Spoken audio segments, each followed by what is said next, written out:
everyone, this is Jacqui Cooper with CryptoMom2 Talk Show, and I want to welcome everyone to this episode.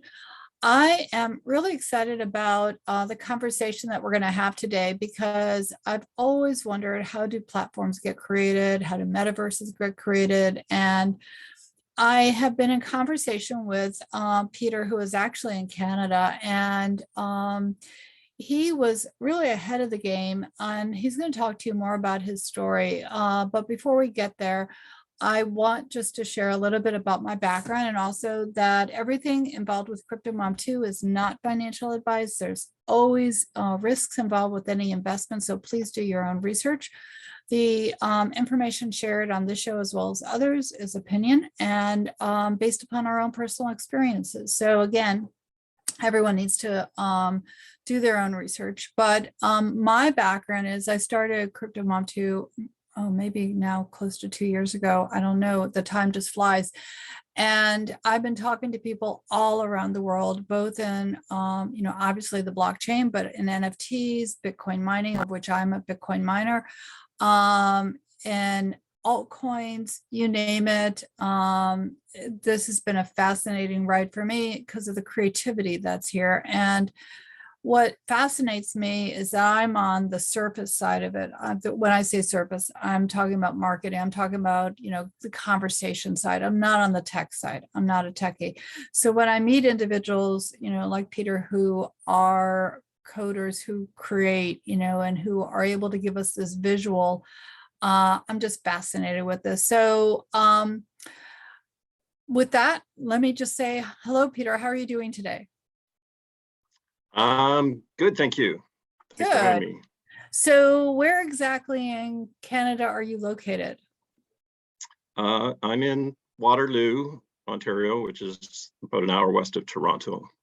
Okay. And for those that are on the talk show side, definitely hop over to the YouTube side or the VOD side, only because we have,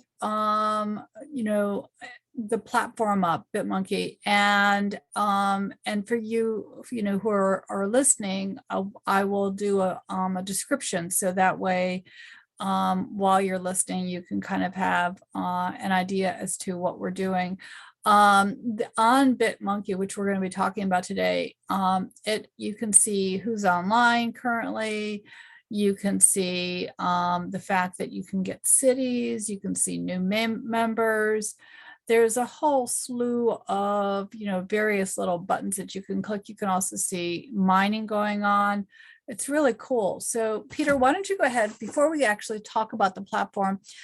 How did you get started? How did all this come about? I know your story is really interesting. So why don't you share a little bit more about that?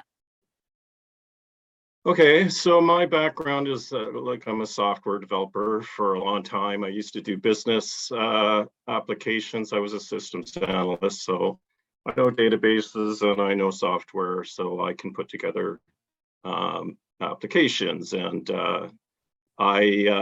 when I discovered the internet, when back when things were just getting started, I saw the first web browser and I thought, this is what I want to do. I don't want to do anything else. Yeah. So I started dabbling around and doing different things, and like I was telling you, I sort of started to put this idea in my mind from watching my kids play these online games where they had online economies, right? There was a game that they were playing. I don't know if I should say the name or not, but I guess it doesn't matter.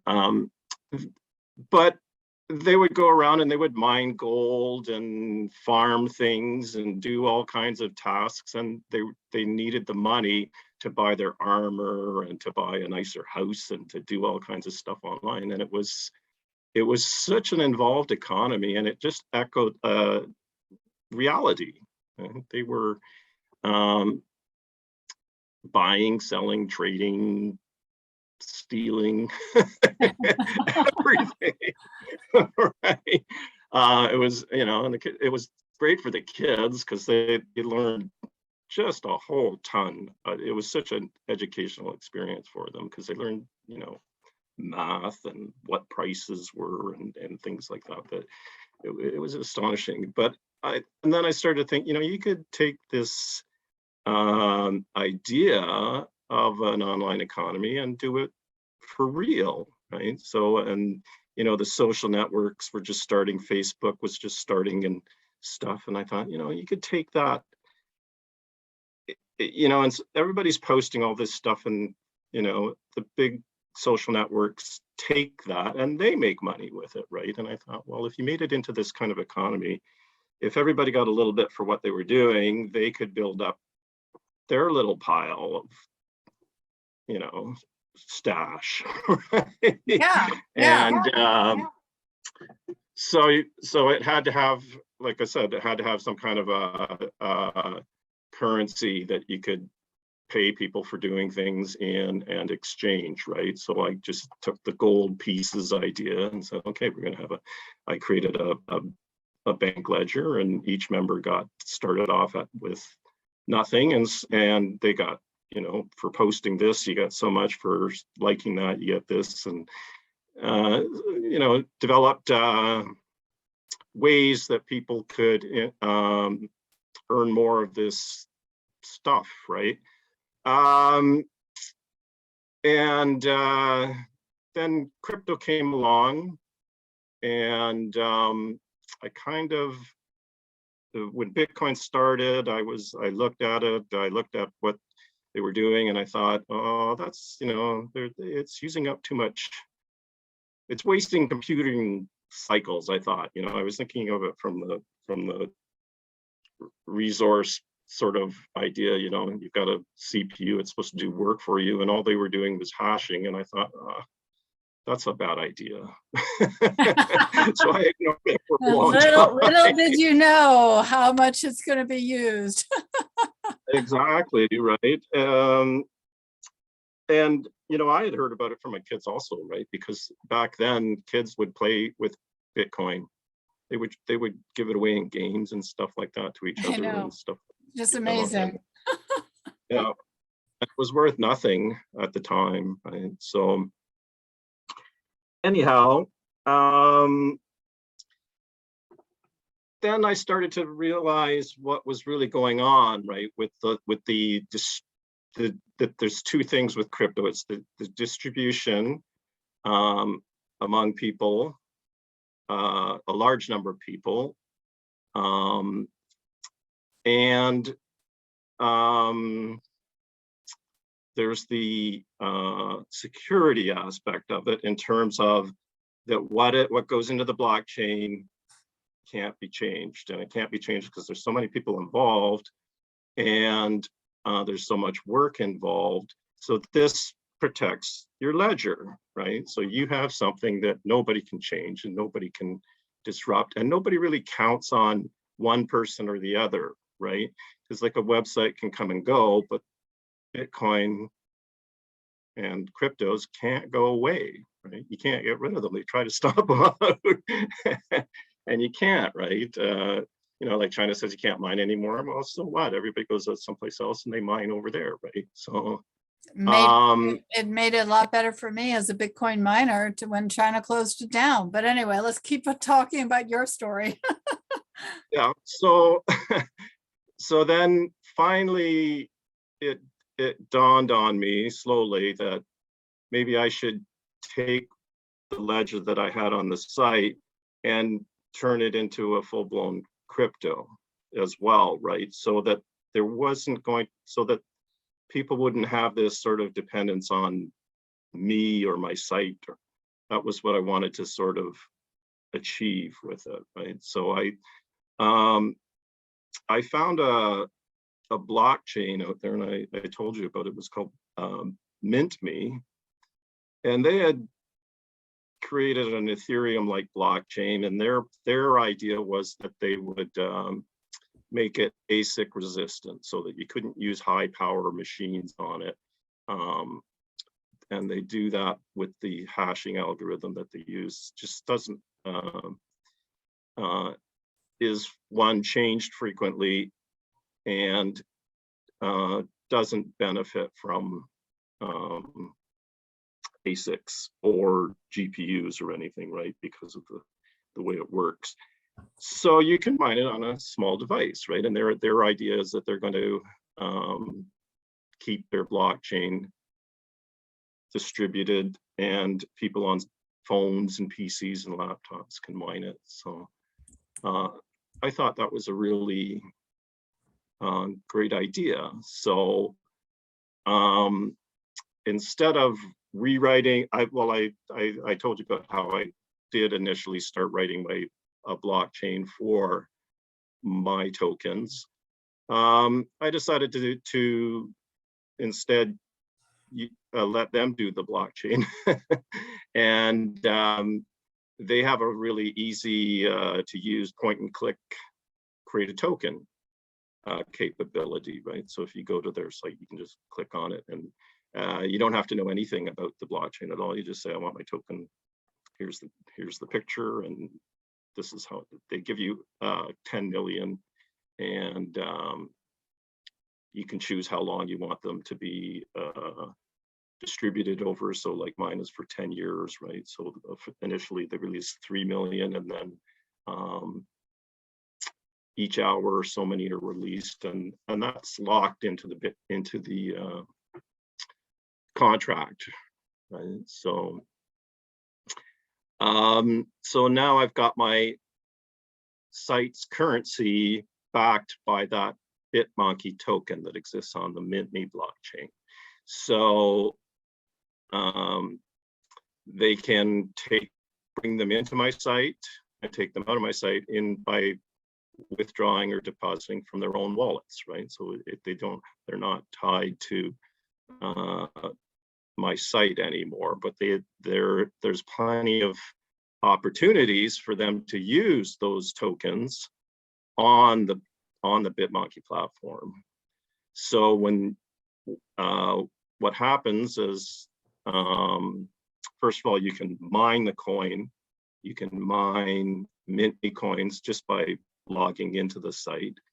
So it has a built-in background miner. I showed you that. Oh, it's sitting right there. You can, and for those that are not looking at the site, on the right hand side, there's you can see the hash rate going back and forth. So the coins that you talked about in terms of that are now on your site, Yep. people are they a certain value? Again, this is not financial advice, just giving information out, but are they a certain value, or how does that work? And can they be then used on your site for various activities? Yes, so the MintMe coin itself is tradable through the MintMe exchange and one other exchange. So it can be traded for Ethereum and Bitcoin and I think Binance. So so the MintMe coin has its own value that is controlled by the market, right? And then inside of the MintMe ecosystem where you create your tokens, they have a marketplace where you can exchange tokens and MintMe. So the tokens are worth so many MintMe on their market, and that's determined by people trading it. Yeah, right? yeah. So nobody set the price. So so the Bitmonkey token, I only have 10 million of those total. So on my site, you trade them in for gold pieces. So one Bitmonkey token gives you 500 gold pieces, right? So that makes 5 billion total, right? Is the total number of coins in the economy, right? So and that will never change, right? So to get the price, you just convert the gold pieces back to Bitmonkey, and you look at the Bitmonkey to MintMe price, and then you look at the MintMe to Bitcoin price, and then you look at the Bitcoin to CAD price, which I get from CoinMarketCap and from MintMe, and then the price comes up. So I can show you what the prices are right now on the site. And I know that I've kind of gone back and forth with different tokens and different things that I've explored. And so I know exactly what you mean about go here, go there to try to find out what the value is and that type of thing. So I see a jungle trade exchange. And I see a bit, for those that are not on the visual, I see BitMonky economic report. And I see welcome to the Great Jungle Gold Trading Marketplace. So did you create all these different sections on the platform?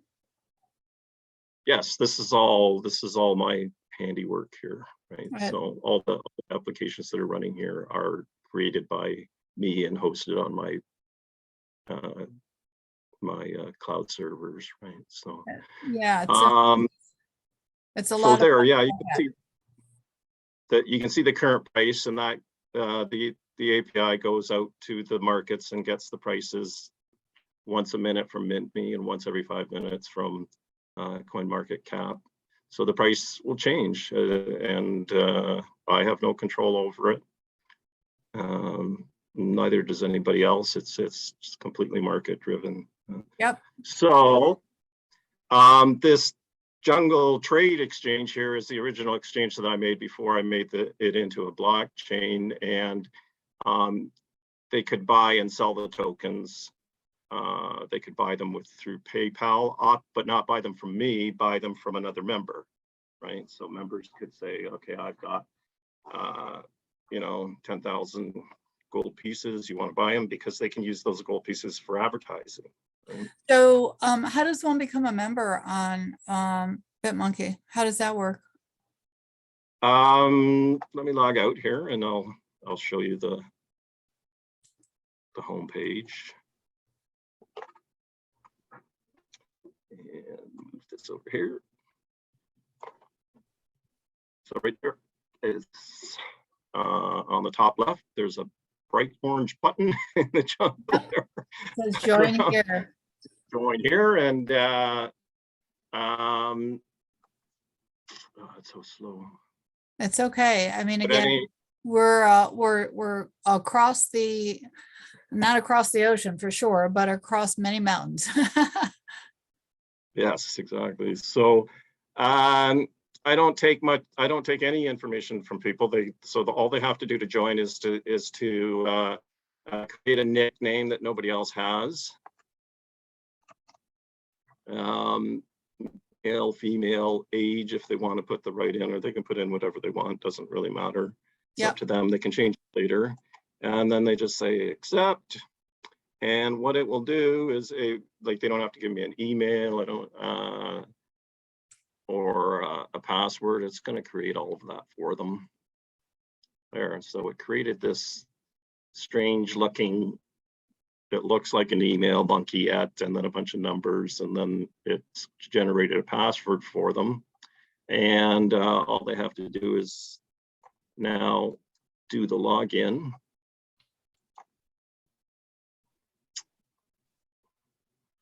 And you had mentioned that once they are a member, that they can actually move the coins back and forth between different platforms.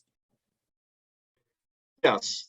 So they have their wallet. What their wallet is on my site is called the Monkey Talk Bank, or the BitMonky Bank, and from there, I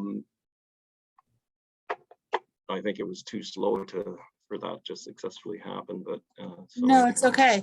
So let's go. Application is very simple.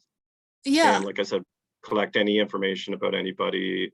They have to keep that key to log in, and there's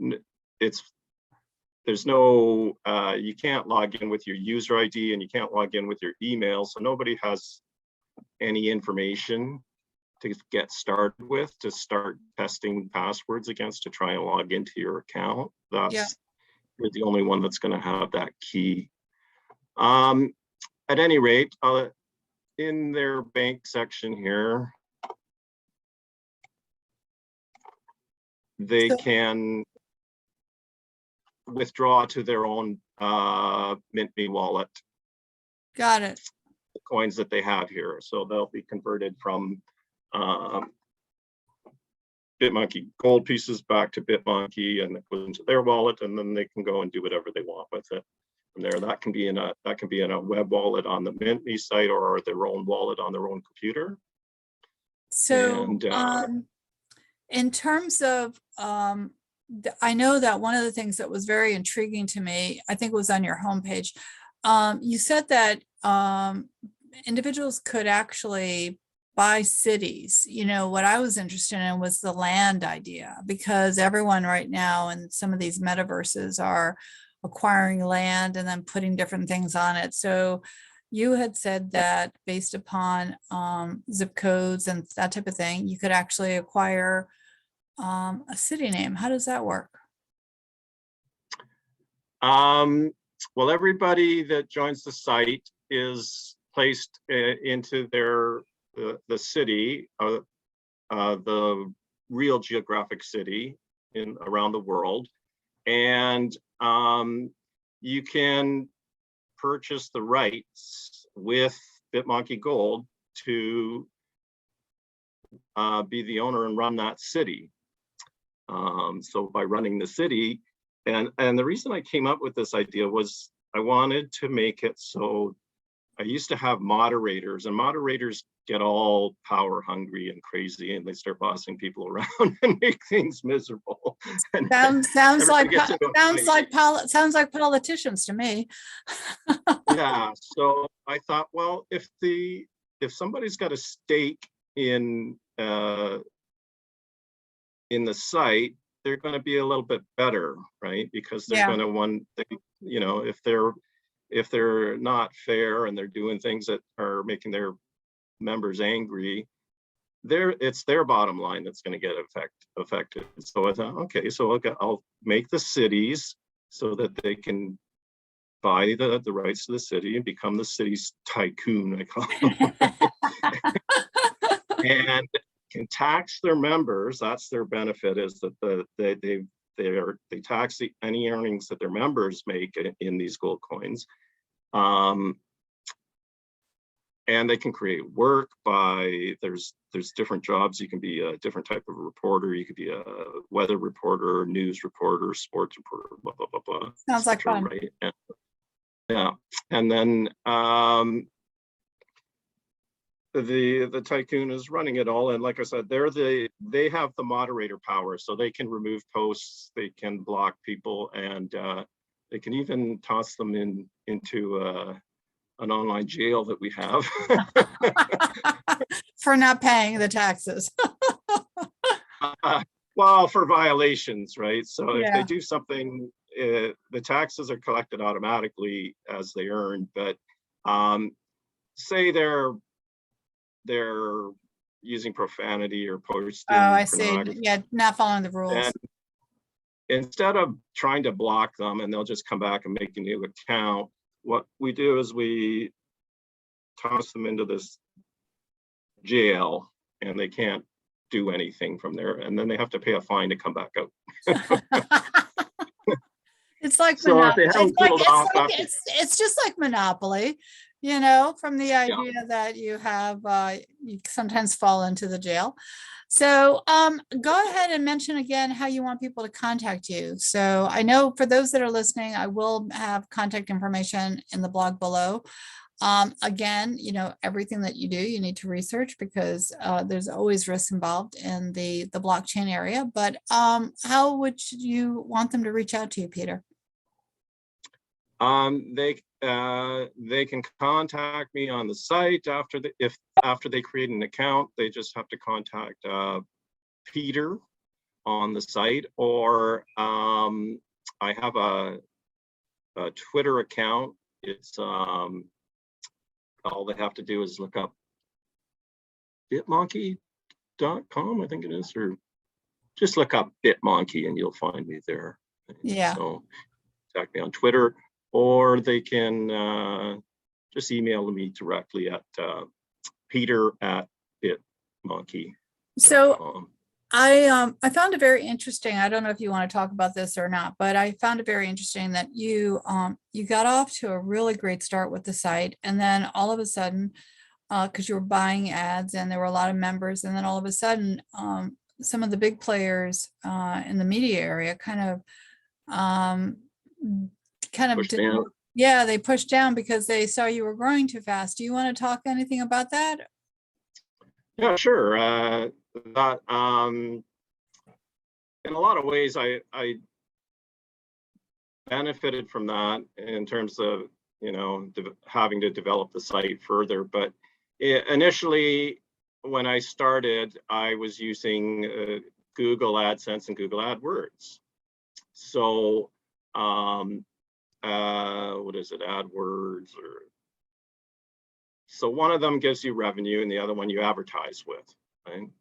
So to get the ball rolling, I started running a lot of advertising, and I could with certain keywords, I could get people to sign up for as cheap as 3 to 12 cents a sign up. So I started spending a lot of money, and as people signed up, I started showing more and more ads. So the revenue started to catch up too, right? I mean, the revenue was always behind, but it was like 10% I got back, then 20% I got back. And then, so I kept on spending more and more. And I was spending like up to like 5,000 a month for in advertising. And I had my own Google rep. They called me all the time and they were like, yes, sir, and all this stuff, right? Which I didn't really, it was going well. And then all of a sudden they just kicked me off, right? And it went, nobody would talk to me. The rep wouldn't talk to me. Nobody would talk to me. They never gave me a reason, nothing. They just I suspect that at the point that happened, the market was changing. There was a lot of new things happening within the crypto space, within the blockchain world, and they probably just didn't know how to handle this type of unusual website that had a different feature to it. It's, I would think that today might be a little bit different because this is more mainstream than it was when you first started. No, I think it's worse even today, right? Because now I have like Microsoft won't let me advertise, Twitter won't let me advertise, nobody will let me advertise, right? All right. One of the big that will allow me to advertise. What was happening at the time there was that people can, every city, every channel has a group conversation chat area, right? So Yahoo chat had just shut down at that time, and tons of people were looking for a place to replace it. And so when I started running my ads, like I said, there was millions and millions, and mostly from places like India and places like that, where this was just catching on like wildfire. At any rate, I think they shut me down for two reasons. One was that Google was trying to get into the social network at the time. They still had Google. What was their thing called?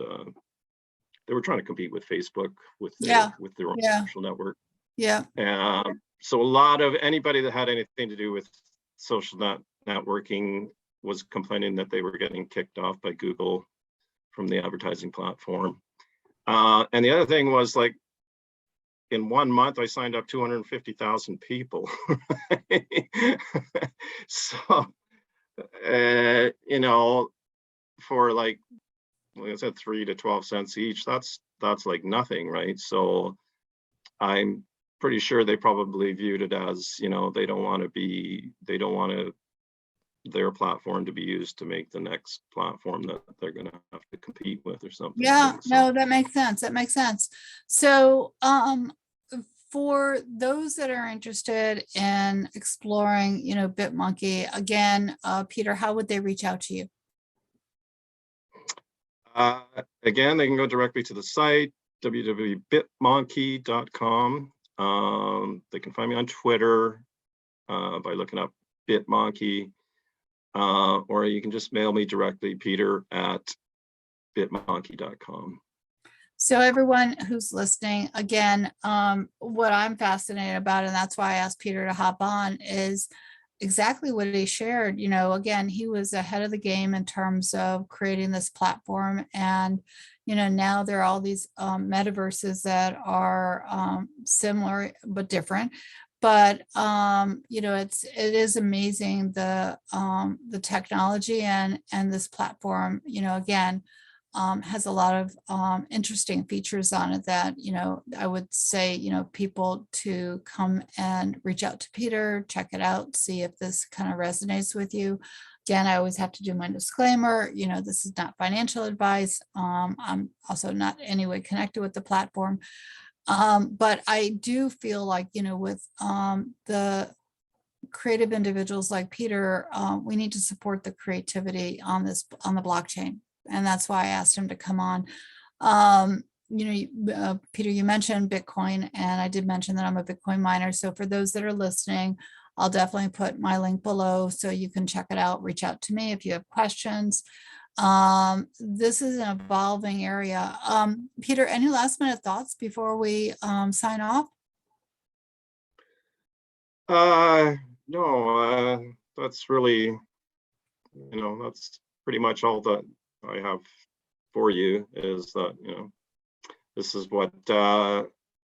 what's available. And like you say, there's this whole metaverse idea is expanding and growing, and we're ahead of the game here. We just have to find some way of reaching out to the people to let people know about it, because if small sites do have a huge disadvantage to get traction, is that the big guys will step on them and won't let them go. Won't let them go if they can avoid it. I mean, and that's business. But you also bring up a really good point. I mean, the blockchain was created for peer-to-peer, and with sites that you've created, like this one, it is important to support and check out and see, what is of interest, because again, if we don't support all the different sites that are blossoming, then it ends up just being a few. And I think that the purpose of the blockchain was really to give more freedom to the individual. And so, for that reason, I'd like to share, what you're doing. That's exactly it too, right? If you want the internet to be a place that is truly like a free opportunity for small business and individuals to speak their mind and do what they want and test out ideas, it's not going to happen on the big platforms. Those are going to get, all of them are going to be like, they're just going to be the big networks will buy them all out, and they don't buy them out. They'll buy all the advertising, and then they'll dictate to them who can say what and when and who needs to be kicked off because they are not, on the line.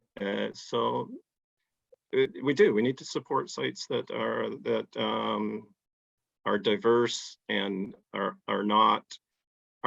some have a resistance towards that natural tendency to become monopolized, right? And that's what, yeah, I mean, just like what the blockchain is about, was to sort of make a built-in system that resists that kind of monopolization, right? Yeah. And it achieved it spectacularly. Yeah, no, I agree with you. And just like, at different times during the year, there are these days which say support small business in your local area. I definitely think that, we need to do something similar on the blockchain, where we say support small business on the blockchain and discover what's out there, because again, whether it's the NFT and everyone just gravitating towards OpenSea, or some of the NFTs and going to some of the smaller platforms that are just starting, that can become just as, equivalent to an OpenSea. Again, BitMonky, I think, was ahead of its time, and I'm definitely, interested in sharing the word about what you're doing, because I think, again, everyone has to make their own decisions, but it's important to support the local creator. So for that, I want to thank you. And thank you so much for being on. I appreciate your sharing what you're doing. And for everyone who's listening to Crypto Mom 2, definitely like and subscribe so you can learn about other new creative folk who are on the blockchain. Thank you so much, Peter. Okay, thank you. Thank you for having me on. Sure, of course. Talk to you soon.